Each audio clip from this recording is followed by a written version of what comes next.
Yo, what's going on, everybody? It's your boy Rail back with another motherfucking review, man. Yo, this is Mayans season 4, episode 5. And first I want to say I know it was supposed to drop yesterday. My apologies. So if I kept you waiting, my bad, y'all. You know I fuck with y'all, man. But it was a nice day yesterday. You know, I was moving and shaking. I was feeling myself. Oh God, love summertime Chicago. It's not quite summer, but you can't tell me it ain't fucking 80-something degrees. What? But anyway. First, if it's your first time here, welcome. All my return people, love. Man, fucking salute the people that the second I drop this and that fucking little notification come, you niggas like, yeah, that's the one. I love y'all. I love that type of energy. For those of y'all who have yet to subscribe but are here every week checking me out, I don't get it. I don't get it. But anyway, man, hey, look. Today is a sad, somber day. This, fuck this show. I've been thinking about my intro, like, how should I approach this? Like, it was several ways. But what I ultimately came up with just right now is, fuck this show. Fuck it, for real, fuck it. Like, and all you motherfuckers in the comments talking about some, oh, Coco dead in Oakland, Coco dead in Oakland. Okay, guys. You were right. Huh? You called it. Smarties. You fucking called it. But now are you happy with yourself? Yeah, you're right. You were right. 100%. Boom, you called that shit. You seen it. Gave me reasons why. And you were right. On all accounts. But how do you feel? Fucking Coco's dead. Now, oh, you right for no goddamn... Whoa. Wouldn't you rather be wrong? Huh? No? Fuck Coco. This episode doesn't really require me to do a lot of deep diving. This was a filler episode, so we don't have to. It's nothing too deep to dig into this episode. It's pretty much straightforward. It was filler, but they did it brilliantly. So there's no really way I gotta attack this thing. You know what I'm saying? I'm just gonna tell you what I fuck with, what I didn't fuck with. I didn't fuck with Coco's death. I didn't fuck with it. Not at all. What? You mean to tell me all last season, when all of us was on board for Coco dying, because we just fucking had enough. Yeah, we loved him. But, you know, he was just doing the most. It was the fall of Coco. We were all ready. Fuck it. Let him die. We'd have mourned him, but we'd have moved forward. We'd have moved forward with a new season, new... Hey, let's get into it. We'd have been completely fine. But this show fucking Game of Thrones us. Fucking, you know, what was it? The Red Room, the Red Murder, Red Rum, whatever the fuck that episode was called. It wasn't quite to that extent. I must say, in the SOA Mayans world, there's been some heavy deaths. This was a heavy one, but nothing will top the death of Opie. That shit there. But you know what I appreciated about the deaths of like Opie and say Steve? Opie signed up. He knew what was coming, and he said, fuck it. It's me. Fuck that. I'm going in. And he knuckled up and was ready to, he went down swinging like a man. Rest in peace, Opie. He went down like a fucking man. Steve. Some would say he went out like a coward, but you getting stumped out about it. But, you know, we'll talk about that later. Some would say a coward. Some would say, fuck it, he took his fate in his own hands. He was a human. We forget. He took his own life, but on his terms. Another death on his terms. Are you fucking shitting me? Coco, the sniper, the killer, the lovable guy, the funny one, the rider, shows up, falling in love with Hope, saying his love for Hope, having that fucking heartfelt moment. And I seen it coming. I fucking knew it. All that lovey-dovey shit. I couldn't even smile during it. I knew what was coming. He didn't choose that fucking fate. He was just another motherfucker amongst a crowd of motherfuckers to get smoked by some unforeseen war that nobody fucking foreseen. It was every war was fucking calculated. Some shit happened, niggas. We knew we was going to war. SOA, Mayans. Anytime there was a war, nigga, we knew war was coming. This was some different shit. This was some school shooter shit. This was some trench coat shit. This was some Columbine, man. The fuck? Pull up, they ain't even, nigga, 3-4 niggas with heavy artillery pull up to niggas with their backs turned, looking up in the sky, fucking fireworks and shit, and just got to laying everybody down. That was a nasty, nasty, nasty fucking scene. So that's what I hated about Coco's death. The fact that we gave him a reprieve. He was trying to get back to the old Coco, and that's when you snatched him from us? You fucking netted him? Even shitty, what's that Lannister? The fucking one that was fucking his sister. Fuck it, I can't think of his name. He had a fucking reprieve. They allowed him to have a whole season of at least fucking becoming a person and understanding his story before shit went, and he chose that. How dare you motherfuckers do Coco like that? Fuck this show. God damn. Oh, that was rough. But that was my Coco rant. So I hope you motherfuckers are happy. Gotta be right. Are you glad you're right? But anyway, this was a filler episode, like I said. But they came on. The genius of this filler episode was they gave you heat in the beginning. Adelita looked like a fucking Terminator. And I have a lot of issues with that, with how that happened. I was so wrong. I thought she appreciated that the baby had a good life and she just wanted to make sure that the baby landed, well, had fresh Similac, had good wholesome folks, had front yard, backyard, had just a good situation going. Nope. Nope. I couldn't have been more wrong. Alita pulled up. Okay. Now, I'm going to be honest. The way she terminated that situation, she did have one thing true. She had the element of surprise. I'll give her that much. Because busting into an agent's home probably sounds like a way to get executed. Especially armed with a knife. She was armed with your everyday, not even a machete. Nothing, not a fucking Crocodile Dundee knife. Nothing like, hey, this is a knife. No, she showed up with some shit I got in my drawer that I use for onions and shit. Like, she pulled up with a regular, so she had the element of surprise. And when the agent seen her bust through the glass, she's like, oh shit, she did the right thing. She sprinted for her gun. However, this is what fucked me up. Like, her code to get to her gun. Now, look, I'm not a gun owner myself, but to you gun owners, yes, I understand the responsibility of having it secured in the cage, especially if you got kids. You want to put a code on it.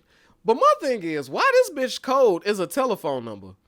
Is that gun owners, the responsible ones? Don't incriminate yourself. Don't get in the comments like, hell yeah, nigga, I tote pistols, nigga, I keep them under my pillow. You know how I ride. No. Don't even do that to yourself.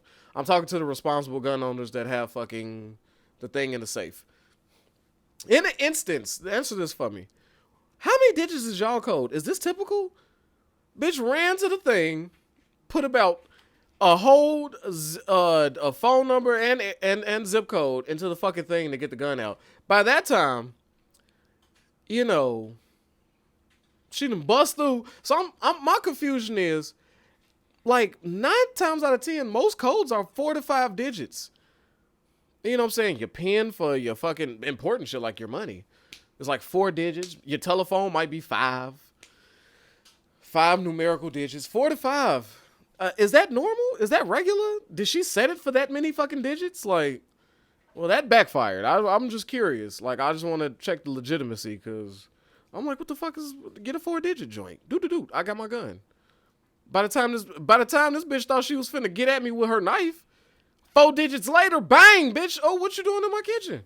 And to be fair,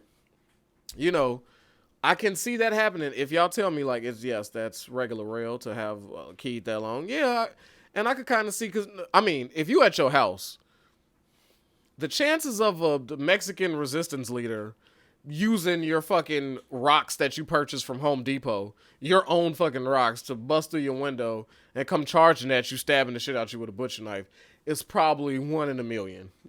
Like, especially being an FBI agent, that's probably on the list of things that could happen, and I would need my gun in my home. That's probably at the bottom. So to be fair for her, but yeah, anyway, Alita came through stabbing the shit out of her like gruesomely. You know, and the girl was trying to explain, like, I'm his mother. Like, I'm sitting here. She was not hearing that. Adelita stabbed the shit out of her. Left her to go ahead and bleed out. While she grabbed the gun that took Shorty forever to get. Didn't get a round off. Went into the room, and all we heard is, no, no. And Adelita popping the shit out this nigga. Like, shooting the shit out of him and taking the baby. Just to come back and smoke her. I said, whoa. Adelita is different. And I find it funny that this was a toxic woman episode. She did all that just to put her baby. And she didn't even, so she prepared everything but the car seat. She put a fucking infant in the back seat, just on the back, legs up, while she's speeding down the highway after murdering 2 people in their home. To pull over and look at her baby and be like, did I don't think I should have did. Maybe I jumped the gun on that one. She got out about the car screaming and shit. Like, yeah, because now what the fuck am I supposed to do? My fingerprints, my blood, my DNA, everything is at the crib. I mean, I could just cross the border in Mexico, whatever. I got my baby, sure. But, like, what the fuck am I supposed to do with this baby now? And insert what a lot of y'all said. Well, a few of y'all. I'm not going to say a lot. This is where Nails and Angel and the whole nastiness is about to spark up. Because Alita has nowhere to fucking go. She has nowhere to go.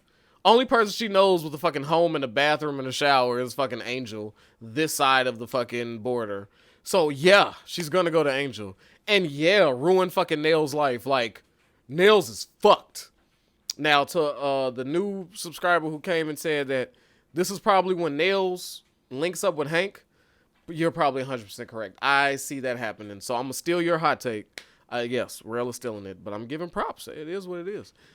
So yes, I believe Adelita's coming back to Angel to create their toxic ass family. Angel's gonna pretend as long as possible, but Nails is gonna really see that Angel is all about Adelita and this baby that he thought was dead, who he deleted from his phone.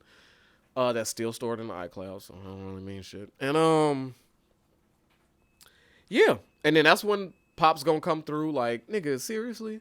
You're just gonna have to be the nigga with 2 babies. You gotta take care of the one that was here with you. Like, fuck is wrong with you? Angel's not gonna listen to that. I don't care how much fucking spontaneous cake you pull up with. There's not enough cake on planet Earth to get through to Angel. So, Pops, you can save the cake for the next time. You know, that's done. You know, don't waste your money on delicious 2-tier cakes. It won't change Angel. Yeah, and Hank, unfortunately, I love Hank. You love Hank. We all know we love Hank. He's 100% going to take in a pregnant-ass Nails and play stepdad to this baby and probably get into it with Angel like he started to earlier on in this series over Nails, because Hank is a sucker nigga. I mean, let's just be real. I love Hank, but he's a sucker-ass nigga, man. He's a sucker for love, man. He's a very sensitive soul. He'll murder you, sure. Don't get me wrong. I wouldn't pull up on Hank. I would not start no bullshit with Hank. He has a propensity to kill me. But he's a soft-ass nigga, and he will gladly take in some damaged-ass woman with her damaged-ass problems. If there was a definition of Captain Save-A-Ho, if you looked up Captain Save-A-Ho, Hank would be like line 1, word 1. It just say Hank, and it say number 1 Hank, and then a definition of what Captain Save-A-Ho is. Like, that's where Hank would rank in that. So I definitely see that happening. So yeah, Adelita kicks off the toxic woman shit, because then we end up, where the fuck do we end up now? Emily. Here goes Emily, being Emily, going to work. I guess this wasn't her fault. Well, no, it is her fault. She had the motherfucker killed, and of course, the mom wasn't having the suicide shit. So now they track down Emily just to harass her and try to give up who she hired to kill that dude. Like, nigga, what? You're not law enforcement. You're not nothing. Why the fuck would I tell you anything? If anything, what Emily should have done was pack her shit up and do her best disappearance act yet again. But knowing that somebody's on her ass, so she needs to take other precautions. Right? Did she do that? No. She went straight to calling Easy, and thank God Easy was not there to pick up the phone, because fuck me running. I was like, get Emily the fuck up out of here. Like, for real. She's only finna bring devastation to Easy, like that's what he needs. You know what I'm saying? She did not think like, she didn't even think like, let me call my sister first. Like, let me call my sister something like, hey, shit, sis, pack up the baby, fucking get to driving. I'll meet you somewhere. We need to fucking go. No, her first phone call with her toxic ass is to the man she abandoned. What? Don't call him. Like, this was just a toxic female episode. Like, cause then here goes fucking what's her name that Easy was kind of digging. What's up with our niggas loving these damaged ass, just damaged toxic women left and right? Like, come on, man, give me a fucking break. So, Easy been fake flirting with Shorty, who's been giving him no energy. She's been fucking weird. We know she has some traumatic shit happen. This is the problem I have with Shorty. Do I have a problem with women with trauma? No.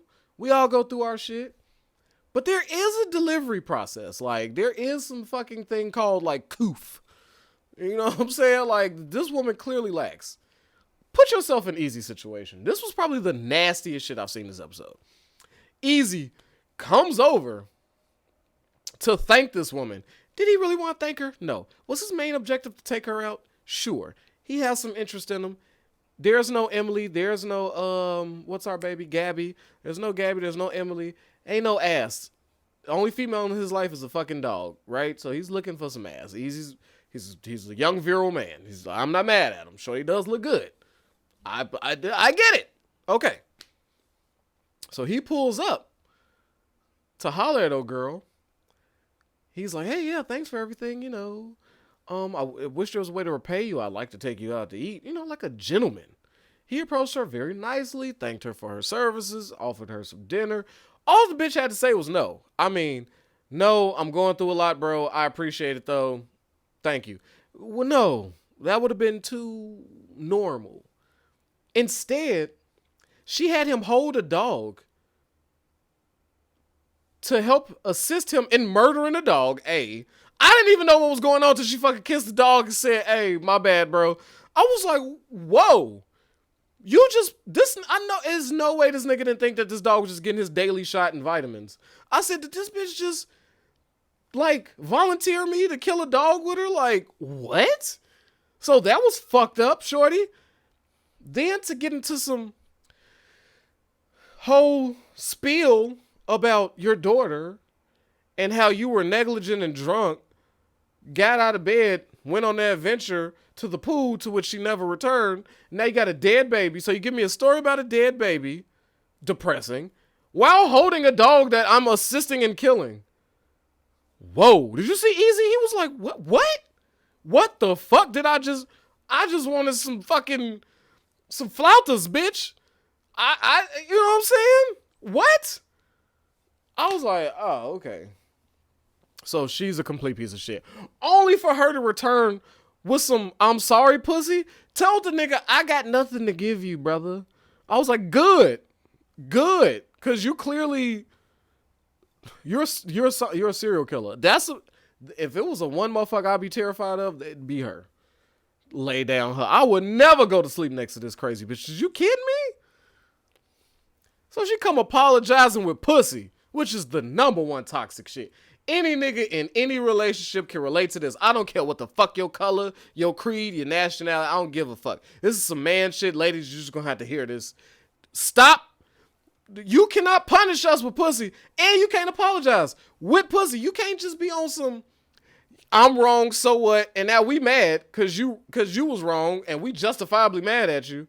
And instead of like talking it out and truly apologizing and understanding where you fucked up, you decide I'm just gonna throw this pussy on them and all is forgiven. Which it's gonna work. Cause we're fucking men. What? It's unfair. That's like terroristic actions. You gonna put the pussy on me? How am I supposed to say no? Yeah, I want the pussy, and I'm still mad. And then I might not be so mad once I bust his nut. Like, it's terroristic tactics, fellas. Gotta stay stronger, man. So she comes with the toxic woman shit. Does that. I'm annoyed. There's 3 toxic women already. Only woman I fucked with this whole episode. No, 2. Was Polo Poppy's sister. And fucking Miguel's aunt. The nun. And the nuns. I fuck with the nuns. Those are the only women in this whole thing I fuck with. You know, Adelita, I love her. You know, I got a special place for her. But, I mean, the bitches in the bar setting up people to get murdered. It's just nastiness with these women. Like, it's nasty. So, I mean, fuck. But yeah, so there's so the whole pipeline is closed off. So we go to Polo Poppy. He's just mad and dumb. He's just dumb. And a sister who's obviously in charge, who should be in charge, tells him like, okay, they killed a pedophile. Ain't that somebody we want to do business with? People who won't just turn the other cheek while some child is getting fucked? Like, that seemed like a pretty stand-up crew to me. Sure, but they aren't the reason that we lost our millions, nigga. You're the reason. I told you not to depend on one person. You did that. Sure, they didn't help out, but it's not ultimately their fault. They did the right thing.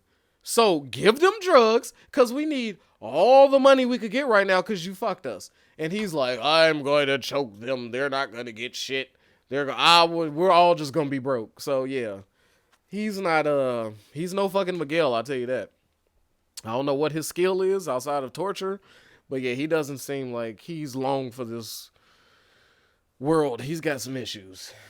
And he has a closet full of polos. This nigga has chosen his outfit.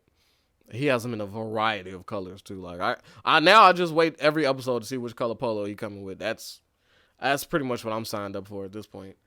So yeah, that's dumb. And it's safe to believe that the Mayans are a huge asset because they span so far, and they have the pipeline to get there easily, and they're willing to risk freedom to get the drugs with no cost to yourself. So yeah, he's just being dumb. So that's dumb. There's nothing to deep dive right there. That's just dumb. Miguel looking like, what's that Mexican revolutionist leader? I can't think of his name. Forgive me, y'all. But somebody was like Pablo something. No, Che Guevara. He's doing this fake ass Che Guevara look with that curly fro and beard. Like, I'm like, bro, stop it. But like, just get a fresh shave. I'm over it. But you got a child being murdered, very cartel-like, whatever. And now Miguel's ready to confess. Nothing to deep dive there. It was filler. He's dancing with his aunt, and the child gets murdered. And the father, I would have did the same thing. I would have definitely, if any of my kids dead, you might as well kill me too, bitch, because I'm not finna live with that shit. You know. So, felt the father's pain. That was fucked up. Next. Much more filler. But yeah, other than that, we have oh my God, we have an exciting, this is where the Mayans, yeah. So Coco, like y'all said, Coco's death is going to unite everybody because a lot of their brothers that was there after they shared a tender moment. I love how the Mayans clubhouse is. They all shared a tender moment, placing bullets by the fallen. I thought that was, I was like, okay, that's very macho. There's a lot of machismo in that. Like, we're sad that our people died by bullets, so we're going to put bullets and put out their names. I'm like, that's some hardcore shit. But anyway. So, now these other motherfuckers getting disrespectful. Was I the only one who got physically mad watching it? Talking shit about Steve. Salute to Nesta for just taking that abuse. He's really playing the prospect role. I just knew he was finna snap. Like, fuck this prospect shit. I quit. I'll go back to security. But I'm fucking one of y'all up. I had thought that, but Nesta stood true. So he's in it to be a real Mayan. I did take that from that. Also, Easy coming in being a nice guy, like, hey guys, break this up, we're family. And then dude pushed him, Easy went straight to hands, like, okay, you know what? Fuck that. Because they was talking shit about Steve. Hank was like, oh, okay. Creeper was like, oh, okay. So my favorite part is how Easy went from a one right hook combo. He went from a right hook to high right knee lift stump combo. He stumped the shit out that dude. I'm talking about he grabbed the fucking bar to get good stumping leverage to where he could like lean into it, right? But what I thought was hilarious was Creeper coming from the other side of the fucking room on the pool table to come in with a flying foot to join in on the stumping of this same nigga. Like, this nigga got stumped out. Like, Creeper and was fucking packing him out up in that thing. I said, yo. Hey, dude called such an epic ass beating, which nobody really else did. Hank was being held by like 6 niggas. But that dude, if I was him, I don't give a fuck who got killed in Oakland. I don't give a fuck if the Suns, what war happened. The niggas that stumped me out like that in that bar, if I'm not breathing through a tube after that stumping, you motherfuckers is dead. I ain't going. I ain't a killer, but don't push me or stump me. It ain't happening, nigga. You stump me out like that, sure. Let's go kill some Suns together. But soon as we get done with the Suns and everybody's high-fiving each other, I'm pulling out my gun. I'm shooting Easy and Creeper in the face. And I'll just deal with the repercussions. Whatever they may. Hey. I don't give a shit. You ain't finna just stump me out. Like, he took a badass. It ain't happening. I'll tell you that much. It ain't happening. But yeah, so nothing to bust down this episode, man. Creeper with his new girl. I no longer think she's the feds. I think she's authentic. I think that's just Creeper's storyline. So, you know, and she's damaged, obviously, because what woman in here is not damaged on here? Like, they're all toxic or damaged. So this was just blah.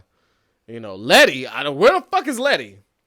She ain't even. You mean to tell me Coco didn't even have a last conversation with Letty? Like, there was no finality with them. There was no damn opening love moment. So now Letty just gonna discover that her dad got murdered. Like, that's bullshit. Like, fuck this show. And then Hope, I did appreciate the way Hope quit that job. That was hilarious. She fucking snapped. And that woman deserved it. How dare this bitch come in food for cheap? Look like this is motherfucking Whole Foods. I said the nerve of this bitch. Well, her little sedity ass, bougie ass come in requesting, hey, the eggs don't go right there. Bitch, how old is these eggs at Food for Cheap? Where the fuck you think you at? I was so mad at this fucking Karen ass bitch in Food for Cheap. What? Bitch, what? Yeah, smash them eggs. And I'll slap that bitch. What the fuck is wrong with her? Demanding 5-star fucking... What? The chemicals don't go... Well, fuck you. You pack it yourself, but yeah, you pack it. It's Food for Cheap, bitch. That upset me. Man, anybody that ever worked in retail should have been triggered. Fuck that bitch. But, fucking... You shitting me? This ain't Mariano's hoe. It's Food for Cheap. Anyway... That's about it, man. What's the hot takes? Ain't none. It's war, nigga. It's war. They already killed Coco. I don't give a fuck who dies next. I don't care. It's done. I don't give a shit. I just want it. It's over now. Whoever dies, dies. You done killed my nigga. You done killed Coco. You done brought me down, brought me up, killed him. I'm over this emotional shit. I'm over it. Whoever dies, dies. Now I'm just like, oh, okay. He's dead. You know, oh, okay. So I don't give a shit. But give me y'all hot takes, what y'all see happening. Y'all know how it goes. You know the overtime's coming. Hopefully on time. Yeah, it's coming on Friday. Friday night. Yeah, should be. So get in there, get all them comments, drop that shit, man. Questions that you might have. You know the routine, man. All right? But until then, man, protect your health, yourself, your wealth. Your boy Rail is out of here, man. Peace.